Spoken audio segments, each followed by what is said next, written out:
and see that joy in the lights, see that joy within all the decorations, see that joy in a gathering of friends, see that joy in our remembering the truth of who we are, the birth of the Christ within ourselves, our awareness of our own Christ nature. Because that's what we're nurturing, and that's what we're bringing in by celebrating this Advent season. And I love the connection of us here at Unity and the New Thought, just people all over the world. I mean, just people all over the world singing these songs today and connecting and knowing, and that's oneness. And that's really what the power of love does, is to connect us to our oneness. So one of the things, I had a complicated, so Christmas is a little complicated for me at times, and I started off with a complicated relationship with Christmas. And one of my earliest memories, of course, I had my wonderful family. I'm so blessed and lucky, and I realize that 100%, I assure you.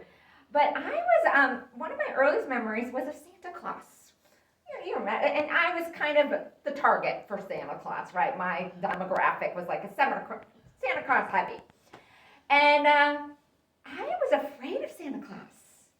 I was especially afraid if Santa Claus could get through the chimney, which we had back in our suburban home in New Jersey, then why couldn't all the bad people that I was always hearing about on the news get in?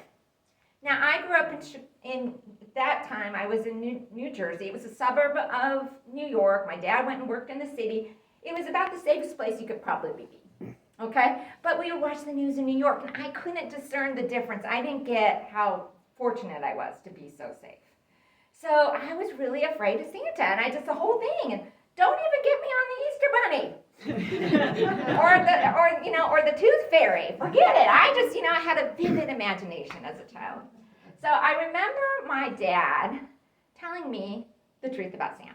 And I'm hoping I'm not going to burst anybody's bubble, but the general truth is we don't really think there's a man in a sleigh who lands on roofs and comes down chimneys.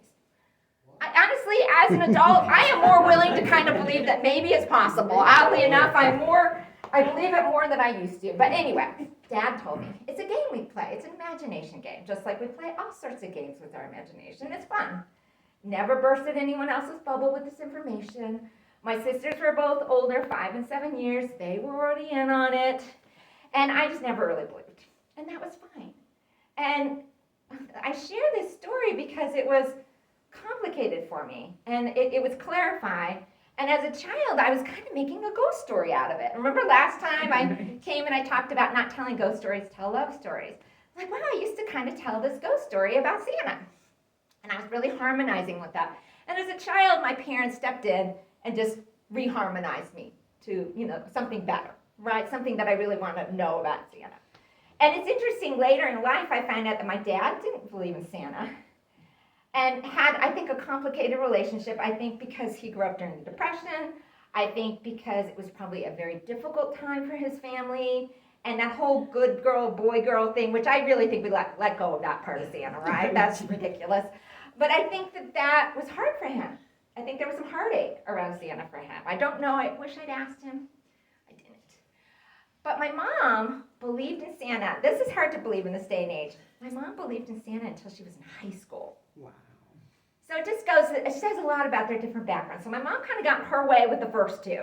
My dad got his way with me because of my fear. So anyway, but we were all creating stories. We were all using our power of love to harmonize around this idea of Santa.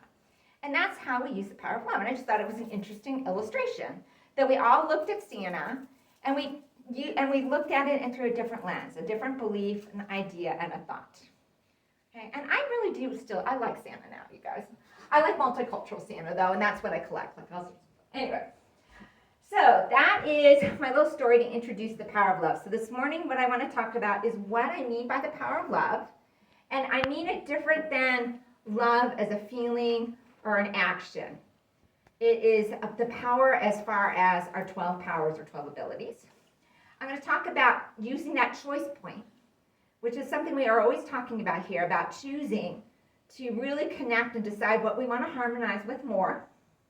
And then finally, I'm going to try to give you just a little tool to do that, okay? And I'm going to share a little bit more about my personal story and just a little bit about my sister Sandy and what she taught me a little bit at the end of her life. A big lesson that I learned from her about exercising the power of love. So that's the journey we're going to take.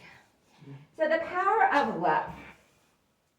So if you're not familiar with the 12 powers in unity, the 12 powers are a long New Thought teaching that go back before unity.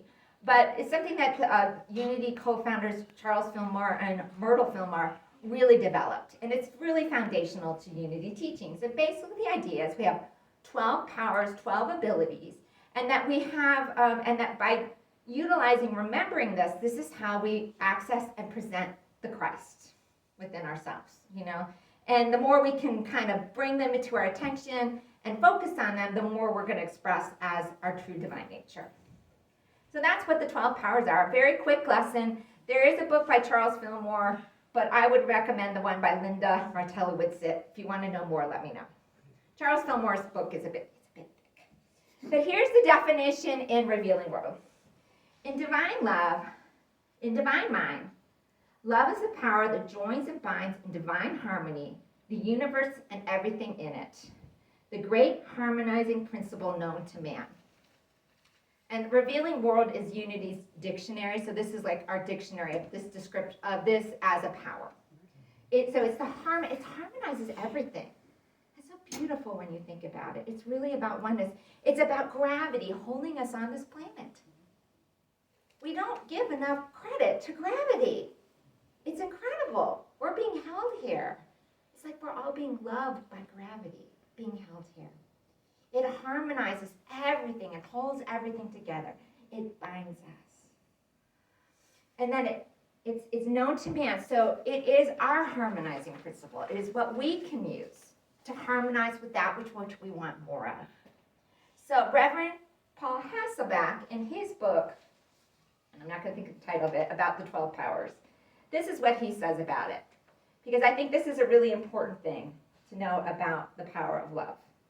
When we focus on the negative, we actually are loving the negative in the moment, and by this focus, the power of love goes about harmonizing everything to that negativity, starting from the inner and progressing to the outer.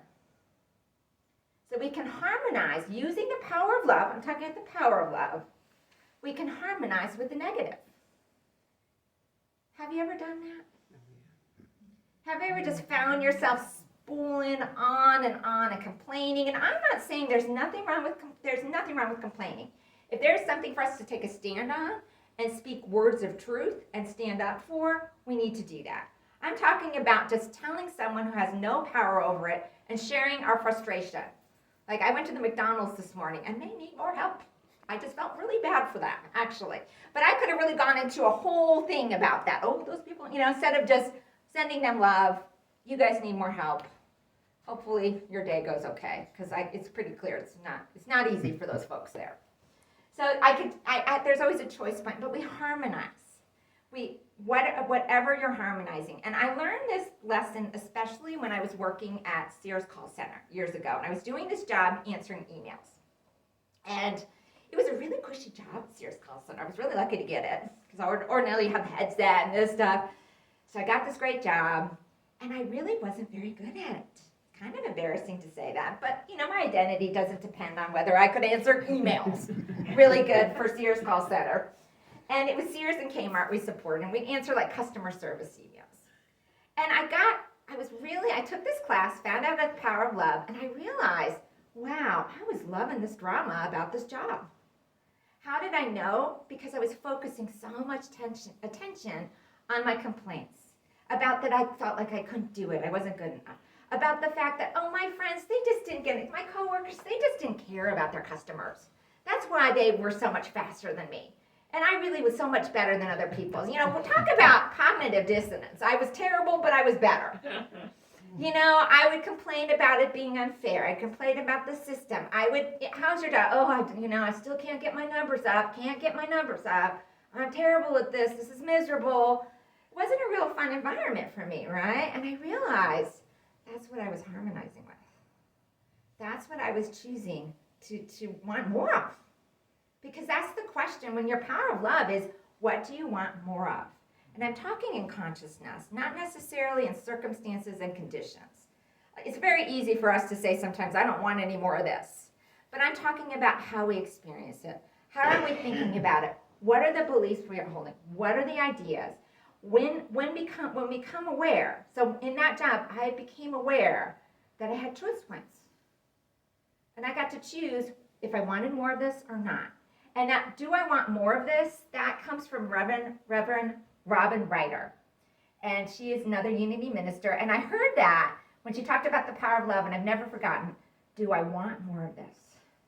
When you're having a conversation with somebody and it seems kind of fruitless, do I want more of this? When you're having ideas going through your head that have no end in sight as far as a solution or an idea that's going to solve something or make you feel better about it, do I want more of this? That's a good, because you're using your power of love. You're using your power of love. So that is that choice point that's so critical. It's a neutral power.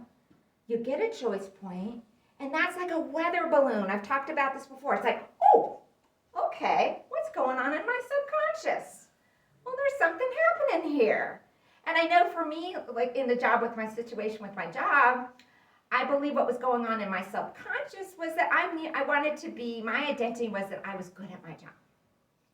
I was better than other people. I worked harder. I was good at what I did, I cared more. And, to have this job where I wasn't really very good was difficult. It's actually a little embarrassing still. But that was part of the identity my personality had identified. And that's just not the truth of me. Not that I'm not good, but it doesn't depend. It's my well-being, my identity, my worth and value is not dependent on any way that I perform in a job. And whether this job is good for me or a good connection for me is another matters, right?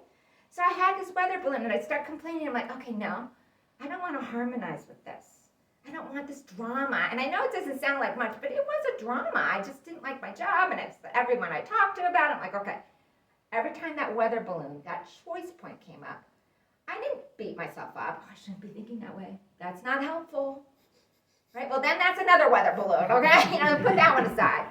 But then instead, I just said, gently release. Do I want more of this? No, gently release that. And I chose to harmonize with what I wanted more of. What did I want more of?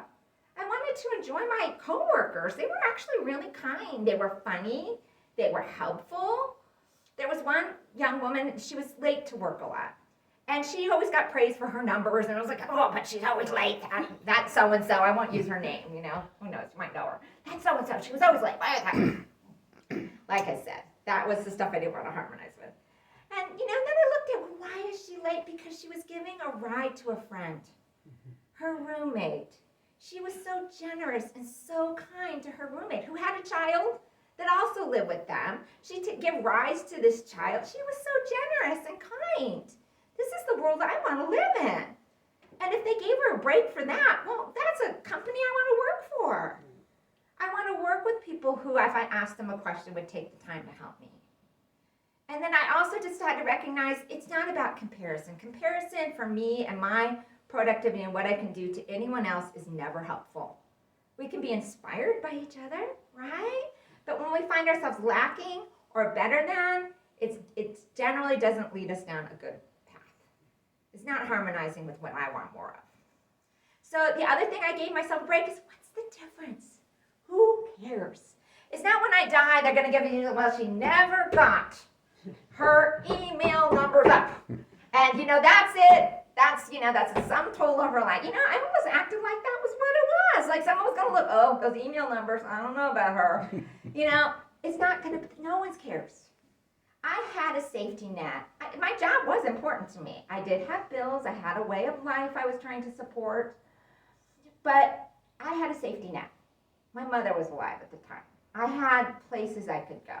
If worse came to worse, because this was during like 2009, 2010, it wasn't really easy to get a job back then. But there were things I could have done. If for some reason if they just said, you're out the door.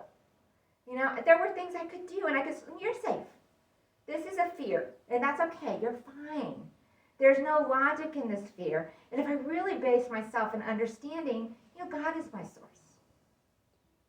But even beyond that, even realistically, like not realistic, within the world of form, I had a plan if I needed one. I had a good backup plan. I was really fortunate. So those were things I just started telling myself and changing what I was harmonizing, and that's using the power of love. So it was just a shift. I had a choice point. It would come up again and again and again. I'd like to say I just got rid of it. I didn't. And the funny thing, and the reason I say about conditions and circumstances not changing, because honestly, the conditions got worse. They got worse. This is what ended up happening. I ended up getting a new supervisor, and she was very ambitious, and she decided to put me on an employment contract thing. Like if you don't get better, you get a couple more warnings and you're out of there. This happened to me. Never happened to me in my life. I'm going to tell you all that right now. Trying to let go of that identity, but still. So that happened to me in the middle of this. But I will say, in general, my viewpoint about my job became so much better. I did, in the long run, get better at my job. I did get better. But it took time. It wasn't like some automatic, I changed my consciousness and everything changed. I got better. Did I ever quite meet my quota? But I never went further on the performance review thing. So that was good. So anyway, I share that story with you because that's how it was such an eye-opener for me. Wow, I'm really harmonizing with the drama. And I think of myself as a positive person. So where are those little places in your life? And when those decision points come up, just recognize, this is a choice point. This is a gift. This is an awareness. There might be something buried in your subconscious and it's coming up. And just be grateful for that and go, oh, there's something I can do about this. Ask yourself that question. Do I want more of this? And if the answer is no, gently let it go. Gently. And then simply choose what you want to harmonize more with. Choose to harmonize that with what you want more. I want to harmonize with this instead. And it's good to have those kind of lined out for yourself. If you got a similar situation, I had to think about it. I gave it some pre-thought so that when the thoughts came up, I was prepared. And speaking of prayer, I thought I would just take us into a moment of prayer and meditation. And then I'll share my last little stories with you. So I'm going to say these words, and I'm just going to encourage you to see these words written on your heart. I'm using the I, but this is the I for you. I'm speaking for all of us. And I'm going to encourage you just to close your eyes if it's comfortable for you, or just relax them in any way. Get yourself in a position of comfort and ease. Ground yourself either through breath or through a place in your body. And I just want you to just recognize the safety, the sacredness, and the sanctity of this space and this time. Right here, right now, I allow myself to relax, release, and let go of that which does not serve me. I gently let go of ideas, thoughts, and beliefs that anchor me to lack and limitation. I turn within to see all conditions and circumstances with my inner eye, which knows and seeks the timeless truth of the divine within me and with all things. There is one power, one presence. It stands under all things. It is the force that harmonizes all things and is within all things. It is timeless, limitless, and is all wisdom itself. It is goodness without opposite. I am an expression of the one power, one presence. I know that I stand on and am a solid foundation for unconditional love, of eternal, unending strength, and have access to all the wisdom I need now and forevermore. I am connection. I am oneness. I know how to let go of that which does not serve me and to harmonize with that which I want more of. I claim my all-access pass to unconditional love and appreciation for myself and for others, for unending strength and wisdom, which are my birthright as a divine being. I recognize the power of love all around me. I see the power of love that abides in all beings and all conditions, and I know I am the harmonizing power of love. I am so thankful for the current conditions that allow me this time in the prayer field, the safety of my surroundings, the wonderful community of people I share this time with, the awareness which allows me to remember the truth of who I am and to remember the inherent value and worth of each human being who shares this time and place with me. I take a moment to seal this sacred time within the memory of my heart and mind, so it's with me as I go about my business today. I am love. I am loved. I am loving, and so it is. Amen to that. Bring your attention back to the room. So that's my little story about my work. And I thought I'd share a little story about my sister Sandy. And I'm doing this just in honor of her memory. It's been 12 years since she passed on Christmas Eve 12 years ago. And this is the anniversary day of the day I took her to the hospital. So I can't help but think about her today. You know, she's just on my mind. And I want to share something I learned from her during that time. So it was a very difficult time in my life. And many of you know the whole story. There was a lot going on. I'm not going to go through the whole story. It was a hard time in my life, and I really, really harmonized with everything I needed. That was probably my most connected time to my spiritual self as I've ever been. Because my human personality could not handle what was going on. It was a lot. But knowing my divine identity, I kept walking forward in faith. I just kept doing that. And I just kept harmonizing with the wisdom within myself and those around me. I harmonized with the love. There was so much love in the hospital. It was just amazing. I mean, if you really want to see love, go to the hospital. Maybe especially at Christmas time. It's incredible. I mean, people are so giving and so kind and so just present for people. It's amazing. And then when we're in hard times, people hold us up in that light. People in the community and people that were holding our prayer. And there was so much of that supported us during that time. And so I just kept harmonizing with that. And it wasn't that I didn't spend a lot of time with the chaplain crying and praying. It wasn't that there weren't times of fear and sadness, but I just kept harmonizing with the ways that we were being supported. I just kept recognizing the order within what was happening. And I was recognizing the timeless truth of myself and my loved one, my sister Sandy, who was 7 years older than me. So Sandy, on the 23rd of December, Sandy gets admitted into hospice. So she got admitted in the hospital on the 17th. Very quickly, it happened. She ended up being admitted to hospice on the 23rd of December that year, 12 years ago. She was 55 years old. It was very hard. I remember they had to move, so it was Pepe's house at TNC, so they had to move her. And I remember they had to give her a whole lot of like sedatives and things to make her comfortable. She was so happy to be getting out of the hospital. She got wonderful care, and it was just time. It was time. She had recognized that. She was at that point of just being ready. So I remember them moving her to Pepe's house. I was with her, made sure she got in her bed. She was really out of it. I went home, came back to Pepe's house. And Sandy just taught me so much about the power of love that last 24 hours. So it was actually like the next 12 hours. So I get back to Pepe's house, and I come into her room, and she's so aware and present. And I don't know if you've had the opportunity to be in that sacred process with someone who's died. But sometimes they're just beyond their illness. You know, if you're blessed with that, it doesn't always happen. But sometimes they're just beyond it. They're just beyond, and that's what it was. She was just beyond that. She was at the field, beyond that. And so she had just let go. Like I said, just let it go. If you want more of this, the answer is no. Gently let it go. She let go of the pain in the stomach.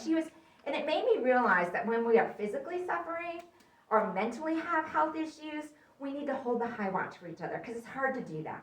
It's hard to do that when we're physically suffering. And she had some relief at that point. So it's just something we have to help each other out with. We hold the high watch, because it's just sometimes we need that help, you know, when our bodies are just the dominant force in our life. So she had some relief, a lot of relief from her pain.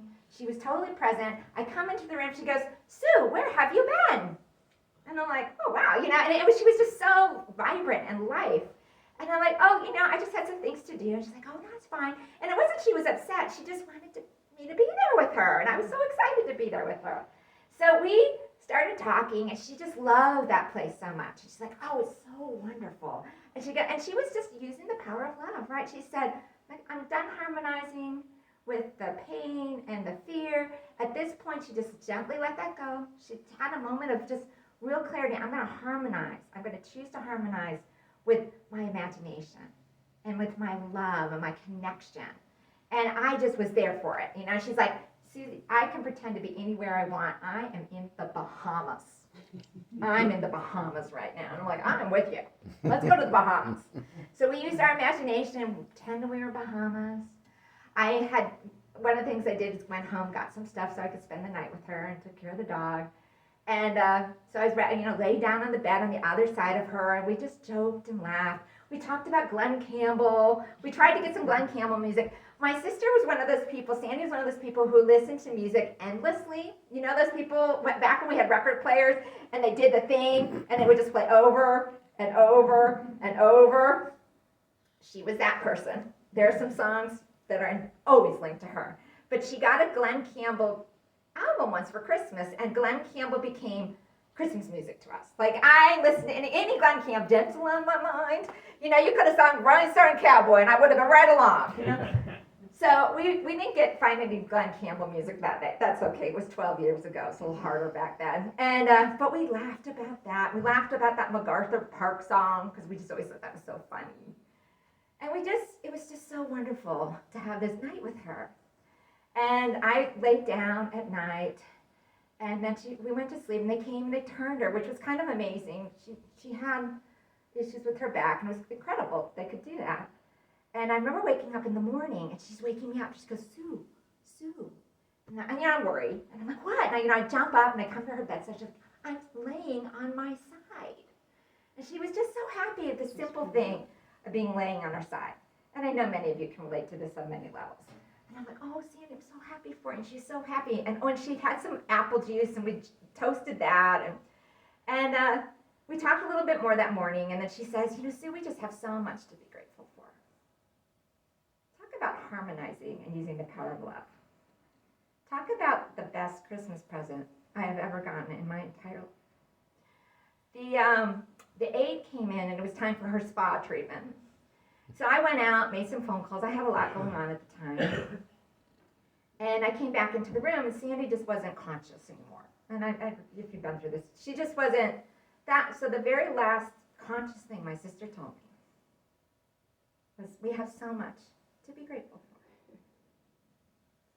for. Talk about the power of love, right?